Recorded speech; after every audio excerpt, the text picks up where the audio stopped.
ახლა მივესალმები უკვე ეკონომიკის ministris მოადგილეს თამარ იოსელიანს. მოგესალმებით გალბერტონ თამარ, მადლობა გადაცემაში მონაწილეობისთვის.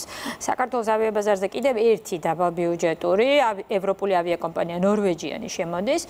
დანიის სამეფოსა და საქართველოს დედაქალაქს შორის რეგულარული რეისები ზაფხულში კვირაში ორჯერ შესრულდება. ჯერ მოგვიყევით ამ შეთანხმების შესახებ, როგორ მოხდა დანიის ავიაკომპანიის დაინტერესება. მოგესალმებით თე, მივესალმებით თქვენს მაყურებელს, დიდი მადლობა გადაცემაში მოწვევისთვის. დღეს ძალიან კარგი, ასე ვთქვათ, სიახლე გვაქვს. ამ კვირაში უკვე მეორე ევროპულმა ავიაკომპანიამ დაადასტურა საქართველოს საავიაციო ბაზარზე შემოსვლა. ამჯერად უკვე ნორვეჯიანის ავიახაზები შემოდის საქართველოს ბაზარზე ზაფხულის სეზონიდან. შესაბამისად დაახლოებით 27 ივნისიდან დაიწყებს რეგულარულ ავიამიმოსვლას თბილისსა და კოპენჰაგენს შორის. ეს არის ისტორიული მოვლენა, რადგან ჩვენს დედაქალაქებს შორის, ანუ დანიის სამეფოსა და საქართველოს დედაქალაქებს შორის აქამდე პირდაპირ ავიამიმოსვლა არ გქონია. შესაბამისად, კვირაში ორი სიხშირით 27 ივნისიდან შევძლებთ, რომ დავაკავშიროთ ჩვენი ქვეყნები ერთმანეთს. ზოგადად ძალიან მნიშვნელოვანია სკანდინავიის ქვეყნებთან საქართველოს დაკავშირებადობა.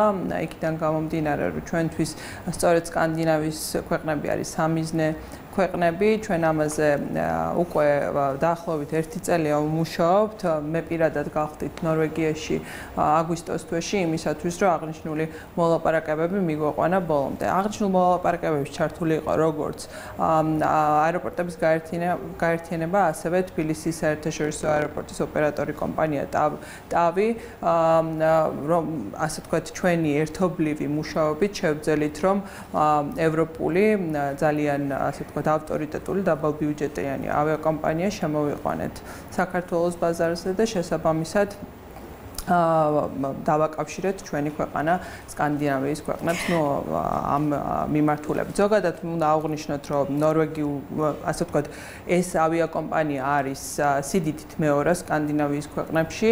CAS-ის შემდგომ პირველი არის, შესაბამისად ძალიან კარგი რეპუტაცია აქვს და უნდა აღინიშნოს, რომ ჩრდილოეთ ევროპის ქვეყნებში, ასე ვთქვათ, გამოკითხვების შედეგად პირველ ადგილს იკავებს ავიაკომპანიების, ასე ვთქვათ, რეიტინგში. კი ბატონო, ზოგადად რამდენად მნიშვნელოვანია ასეთი დაბალბიუჯეტური ავიაკომპანიით ამ ბაზრის ათვისება, განსაკუთრებით მგზავრთა ნაკადის ოდენობით, როგორ გაზრდის ის დანიიდან მგზავრთა ნაკადს?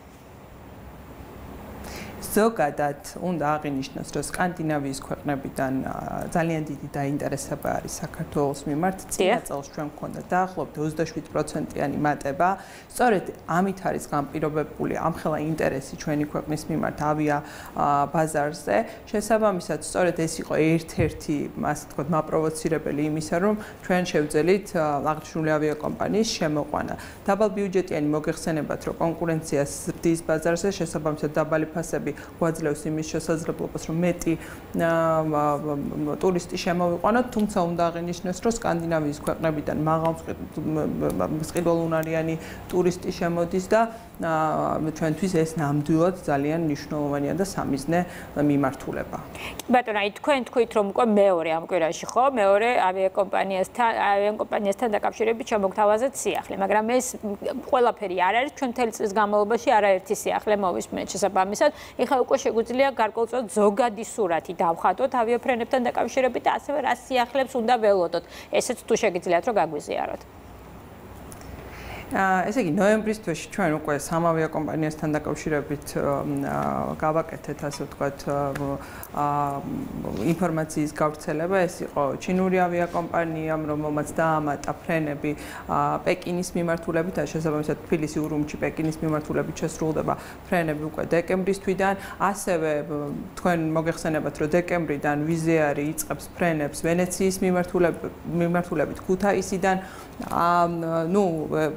ეს ინფორმაცია კონდორთან მიმართებით, რომ ევროპული ავიაკომპანია ფრანკფურტის მიმართულებით იწყებს ფრენებს ზაფხულის სეზონიდან კვირაში ასე ვთქვათ ყოველდღიურად კვირაში 7 სიხშირით და ძალიან მნიშვნელოვანია ეს იმიტომ რომ ჩვენ ფრანკფურტის ჰაბს დავუკავშირდებით და ტრანსატლანტიკურ მიმართულებებზე ნამდვილად ძალიან მნიშვნელოვანი ასე ვთქვათ მიმართულება გვეხსნება და ემატება ჰაბი თბილისს აქედან გამომდინარე ჩვენ ყოველდღიურ რეჟიმში მუშაობთ იმისათვის რომ გაიზარდოს ავიაკომპანიების რიცხვი და უკვე 70-მდე ავიაკომპანია არის საქართველოს ბაზარზე და ჩვენ როგორც აეროპორტების გაერთიანება ისე ოპერატორი კომპანიები აეროპორტების საერთაშორისო აეროპორტების ოპერატორი კომპანიები ერთად მუშაობთ იმისათვის რომ გავზარდოთ აღნიშნული ციფრი და შესაბამისად მიმართულებები იყოს დივერსიფიცირებული. შესაბამისად სიახლეებსაც უნდა ველოდოთ, ასეა? რა თქმა უნდა, სიახლეებს უნდა ველოდოთ წელსაც და შესაბამისად ჩვენ როგორც მოკლევადიან, ისე გრძელვადიან პერსპექტივაში დარწმუნებული ვართ, რომ კიდევ ბევრ სიახლეს გაცნობთ. კი ბატონო, ძალიან დიდი მადლობა ეკონომიკის მინისტრის მოადგილე თამარ იოსელიანი პასუხობდა ჩვენს კითხვებს.